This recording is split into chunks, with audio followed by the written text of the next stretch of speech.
So, hydrate will be written like this. This is like Na2SO4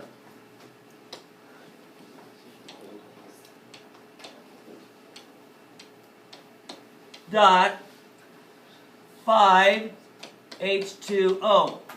Okay, so it's called a hydrate.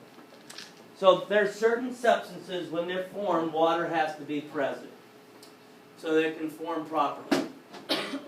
Alright? So that's the way you can write a hydrate. It'll have a little separation, kind of like it's just separating a dash instead. They separate the twos. So it says for every one Na2SO4, you will have 5 waters form around it. Oh, it's a 5. Yep, it's a 5. Yep. So for every one Na2SO4, every forming unit that forms, 5 waters have to come in. I need 5 come in. Okay? The other one forms. I need 5. Come on, guys, 5. I need 5 more. 6, no, wait, stop, you go. I don't need you. Okay, I can't take you. I only can take 5. Alright? So like a vehicle can only take so many people. Alright? It's going to take that, and that's it. And it has to take 5. Now, every compound could be a little different. There's the other one I handed around, how many did it have? On there, Jordan. How many did it have? Instead of 5 waters, how many did it have? Smaller one, I think.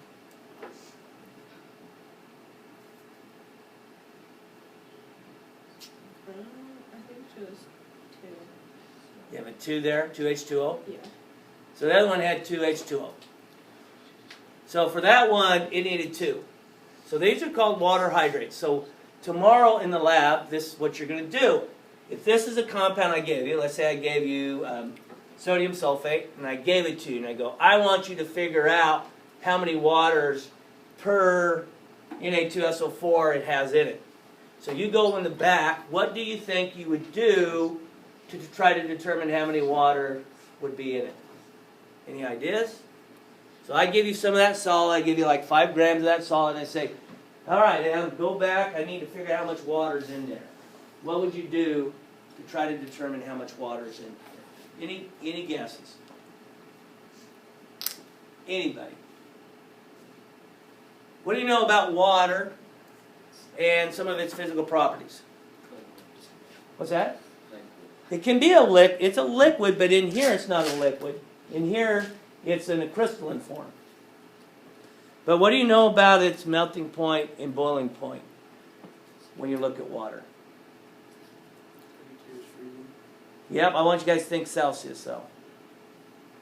0 is freezing. What's boiling? 100. So, guess what, guys? The water's properties stay intact.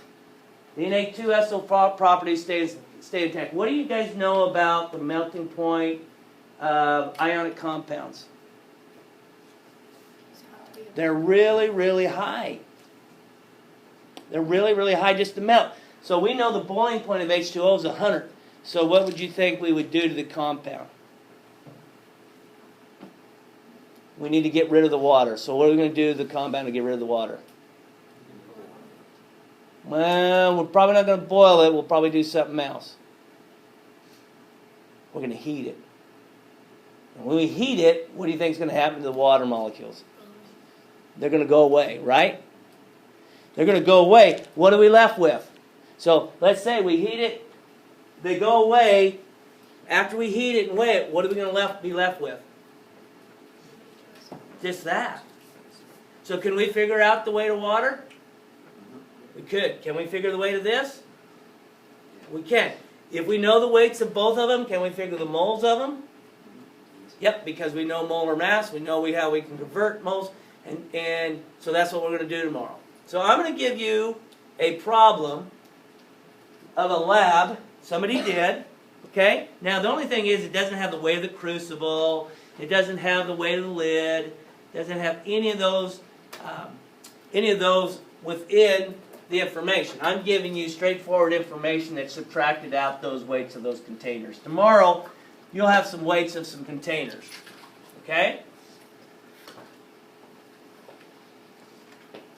So, here's my results from my experiment with the weights of the crucible and lid and all that out. So, I started out with 1.61 grams of COCl2. So, it's kind of like, here's the stuff. You weigh out 1.61 grams of this. You go through a process. You heat it up. You let it cool. You weigh it. And you're left with 0.88 grams. They call that residue. Residue is whatever remains. Okay? The residual effects. Whatever is left over. Okay, it's the leftovers from heating.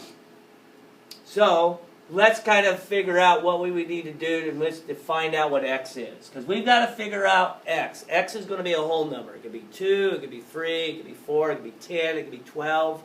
Probably not going to go real high in the teens. Possibly could, but not realistic a lot of times. But we've seen them that they can. So, guys, help me work through this problem. What do I need to do in which to find moles? I got to find moles of two things. I got to find moles of COCl2 and I got to find moles of H2O. So how do I find, to find moles I have to know what? When you guys did problems to determine moles, what did you have to know? You had to find grams. You had to know grams. Can we find grams of water? What's the grams of water? Trent? How could I figure the grams of water? Well, right, I eventually need that. I eventually need to find grams per mole of this. So let's do that. So H2O is equal to how many grams per mole? Some of you guys probably can do it in your head. What is it? Yes. Yes, 18.02. See how quick she was with that? She knew 16 plus 2.02. You got it. Because hydrogen is 1.01. Got it. So you guys are getting better at that, right? You're getting better at doing those calculations. And a lot of times you can do them in your head if they're small enough. So if you guys ever watched, and I would highly recommend to go watch Hidden Figures. Let me go watch it in here. Okay, you guys are all into the big special effects and that type of thing, but talk about individuals who do calculations in their head because there was no such thing as a computer or a calculator, any of that kind of stuff. Okay? And they also had some issues, social issues that it's pretty good to watch. Okay? So if you get a chance, go watch it because it's really interesting with how they went through and did the math with the program of trying to get an astronaut into space. So 18.02. So what else do I need to know? Moles of COCl2. Oh, I need to find COCl2 as well, right? So I take 1 cobalt, 2 chlorines, okay? So what is the molar mass of COCl2? Anybody want to figure that out for me? 129.83. 129.83. Okay?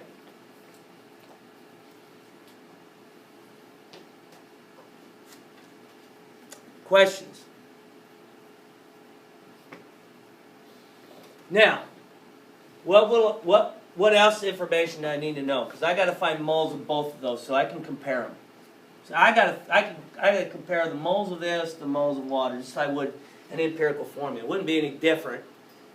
The only difference is I've got a whole formula mass I have to deal with in which to do that. So, any suggestions of the numbers up here that I've generated that I can figure out? What's the mass of the water?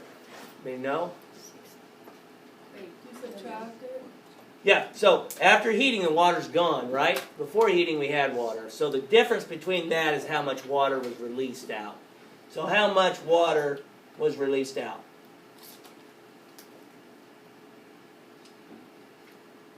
Point what? 0.73 grams of H2O. Okay? So how much COCl2 do we have? 0.88 grams, right? This is residue. The water's gone. We're left with COCl2. So we have 0.88 grams of COCl2. Can you guys get moles for that? Why don't you guys calculate the moles for both of those? We have the information available to find moles. So go ahead and find moles, if you would.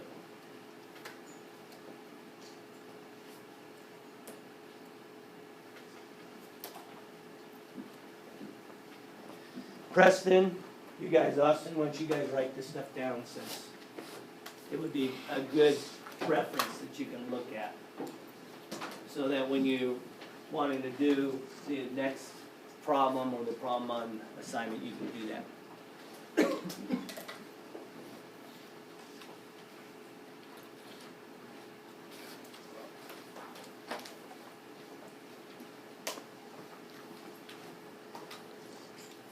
Any ideas? So my ratio is 0.041 to 0.0068. Yes? Divide them both by 0.0068. Yep, dividing by the smallest. So I'm going to divide both by 0.0068. And I'm cross my fingers that I'm going to come up with some whole number for the water.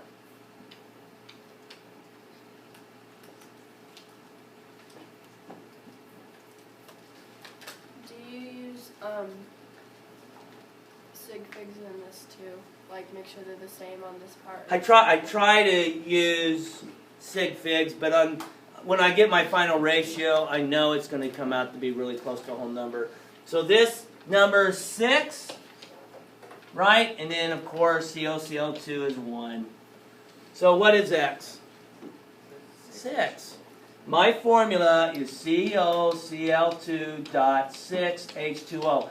So this is really similar to empirical formulas. You're just comparing mole ratios between compounds. So, always is a good idea. Once you did a practice one together, you can try to do one on your own. So, that's what I'm going to do, give you an opportunity to do one on your own. So, 6-to-1 ratio, that's what you're going to come up with when you do them. So, let me give you one that I can come around and double check. Do we need to write the ratio in our answer? Or You'll write the actual formula. So for that one, you would go ahead and write your formula with 6 H2Os. Okay? So this is what I'd like you to do. We have 1.26 grams of the compound before we heat it. We know it's going to have a certain number of water molecules. And then after we heat it, we end up with 0.99 grams of the residue. And the residue is just the CaSO4 without the water. So, go through, set up your calculations, do the same process as what we just did, and see what you come up with. So, if you look at your numbers, find the moles of water, they come out to be 0.015. Take the mass of CaSO4 divided by its molar mass, we get 0.0073 moles of CaSO4. It's going to end up to be 2-to-1 ratio. 1 CaSO4 for every 2 waters. And so this would be the formula CaSO4.2H2O. Any questions on that?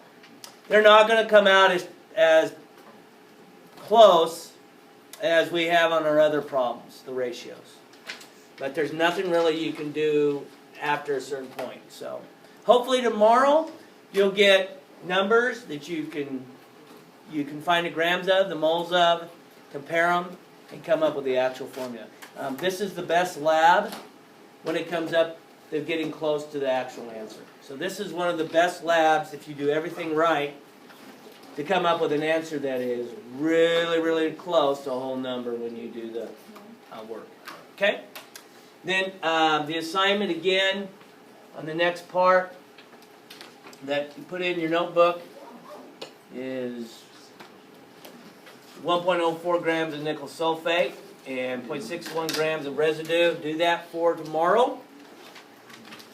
Probably check it on Wednesday though. Okay? If you didn't get done with your assignment, I need to get that. So I can check through those problems to see which ones that certain students are not getting right, and to go through those before we do a test. Okay?